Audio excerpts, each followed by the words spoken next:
If you look around this church, especially on the utility tables in the back or at Mission Central or in the sacristy, you're going to find still many bottles of antibacterial hand sanitizer hanging around. And Father and I, we still use it frequently on our hands, especially when we're greeting or shaking hands with people, everyone right after Mass. You're going to see, we even bring a bottle forward, put it on the altar just before communion. In fact, there are some people, I know who you are, who make fun of Father and I for our concern with germs. But with the cold season still hanging on, I'm doing whatever I can to avoid getting another one. So my question is, why can't we clean up the rest of our lives so easily? Why can't we package our concerns the way they package fruit in those little plastic boxes that you see at the supermarket, and then toss our worries into the trash? Why can't sickness be like that, instead of it being so messy and prolonged? Maybe the messiness of our lives isn't quite that bad right now.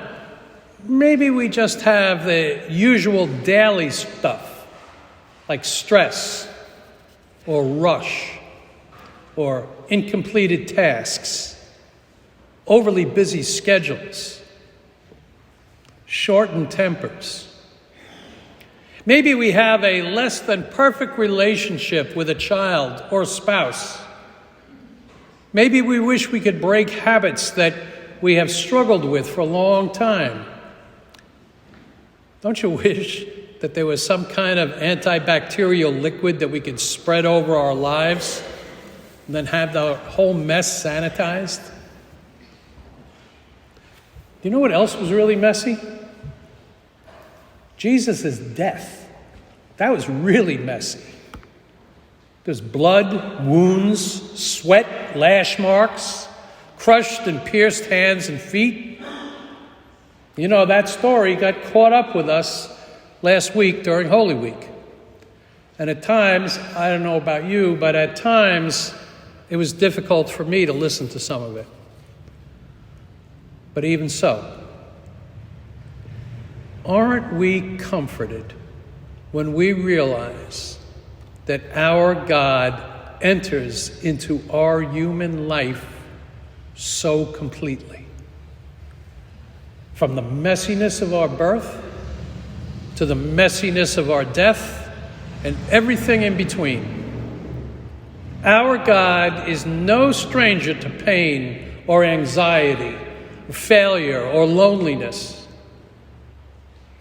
Our God knew all about the betrayal of friends and the shattering of his dreams. He bore visible and invisible wounds just for us. And now that Jesus is resurrected, I don't want him to forget the pain. I don't want an antibacterial, clean, sterilized, all spruced up Jesus.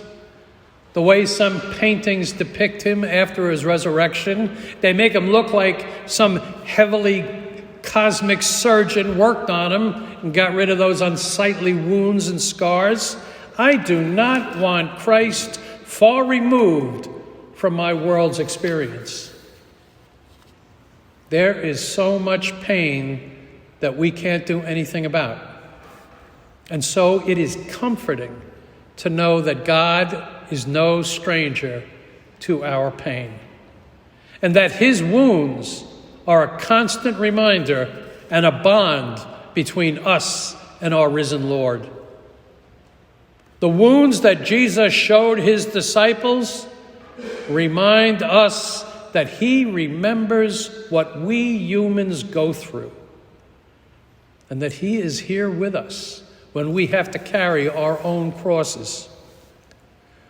Thomas was invited to touch his wounds, but with us, Jesus does just the reverse.